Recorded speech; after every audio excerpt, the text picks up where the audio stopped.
3, 2, 1.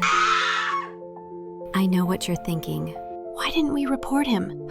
We did. God knows we tried. But my father, he's not just any man. He's a police officer, decorated, respected, smiles in public, medals on his chest, a picture of duty and discipline. They see a hero. But behind closed doors, he becomes something else. Every time we begged for help, his colleagues laughed it off, told us to stop being dramatic, told us not to ruin his career. Do you want to destroy a good man's name? That's what they asked. As if our broken bodies meant nothing, as if the bruises were rumors, as if our silence was our only duty. And after a while, we stopped fighting. We didn't have a choice. I told myself I was too young, too afraid. But the truth, I abandoned her, and it's killing me. But now, something inside me changes. Something that had been asleep woke up. I rise to my feet, tears still falling, but I walk. Each step is a scream against the fear. I don't know what waits for me, but I know this. I'm done running. I'm going home. I stand at the entrance of what I call home. I feel my body grow heavier. For a second, I thought, no. I didn't let myself finish that thought. I opened the door, I dropped to my knees, gathered her into my arms, and held her like I could keep her from slipping away. I'm sorry, Mom, I whispered, my voice barely mine. I'm so sorry I left. She looked at me. Blood dried along her temple, and she still softly smiled. She touched my face like I was still her little girl, like her hands weren't shaking. You came back, she said.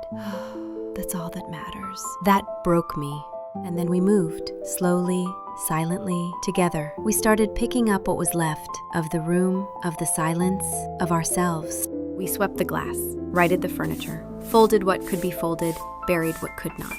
Because we knew he would come back, and we had to be ready. I cleaned her wounds gently, like I was sewing the pieces of her spirit back together with cotton and hope. Each dab of the cloth was a quiet prayer. Please, let this pass. Let us survive. That night, sleep never came. I get into the shower trying to wash my pain away, but my scars already run too deep. The silence was too loud. And in it, he lived, my father, the monster. In every dream, his hands were wrapped around my throat, his face twisted, his voice thunder, his rage endless. I woke up gasping, like I'd been drowning in air. I started pacing, from my bed to the chair, from the chair to the window and back again, like a caged animal, like a child trying to outrun a ghost. My heart wouldn't stop pounding. It wasn't fear. It was grief wrapped in rage. It was the sound of something breaking inside me. There was a storm in my head, louder than thunder, fierce like an earthquake. I wanted to scream, to claw my way out of my own skin. And then, it all went quiet. Not outside, inside. A dangerous kind of still. That's when I knew. He won't stop. Not until he ends us. Unless I end him first.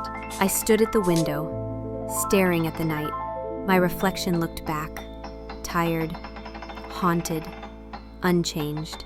But inside, everything had shifted. It's him or us. And if no one else will stop him, I will. I'm going to kill my father,